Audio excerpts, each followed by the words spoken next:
తల్లిదండ్రులంటే కనిపించే ప్రత్యక్ష దైవాలు. గతంలో గట్లాంటి తల్లిదండ్రులను ఎంత చూసుకుంటే అంత పుణ్యం వస్తుంది మనకు.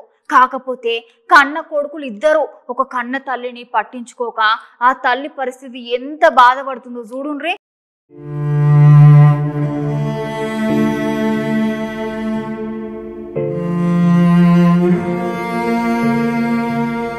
మనకు జన్మనిచ్చిన తల్లిదండ్రులు అంటే ఆ దైవం కంటే ఎక్కువనే కానుల్లా. వాళ్ళు మనకి జన్మనిచ్చుడే ఎక్కువ. గట్లాంటిది వాళ్ళని మనం ఏమన్నా అంటే పాపం వాళ్ళ మనసు ఎంత బాధపడుతుందో కదా. మన చిన్నతనంలో మనం ఎన్ని తప్పులు చేసినా మనల్ని కడుపులో పెట్టుకొని దాచుకొని క్షమించి మొదటి గురువు స్థానాన్ని పొందుతుందంట అమ్మ. గట్లాంటి అమ్మని ఎంత మంచిగా చూసుకోవాలి మనం. కాకపోతే వరంగల్ జిల్లా నెక్కొండ మండలంలో ఒక సంఘటన జరిగిందిల్లా. కన్న కొడుకులే అమ్మని పట్టించుకోక గాలి కొదిలిపెట్టిర్రు.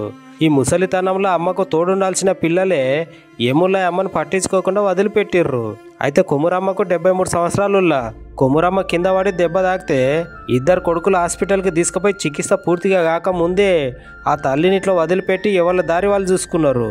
పాపముల్లా ఆ తల్లికి దిక్కుమొక్కు లేక అల్లాడిపోతున్నది.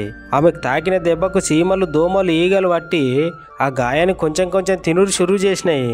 ఇక పక్కపోంటున్న జనాలందరూ అది చూడలేక మీరేం మనుషులరా బాబు, కన్న తల్లి కూడా సేవలు చేసుకోలేని మీరు మనుషులా అని మీడియాకు సమాచారం ఇచ్చిర్రు. పాపం గానులా ఈ ముచ్చట చాలా బాధ అనిపిస్తుంది.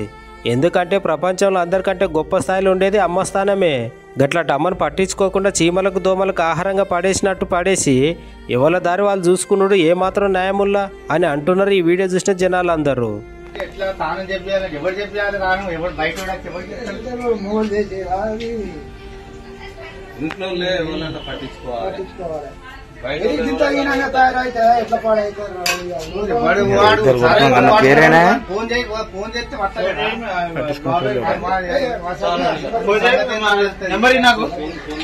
Phone number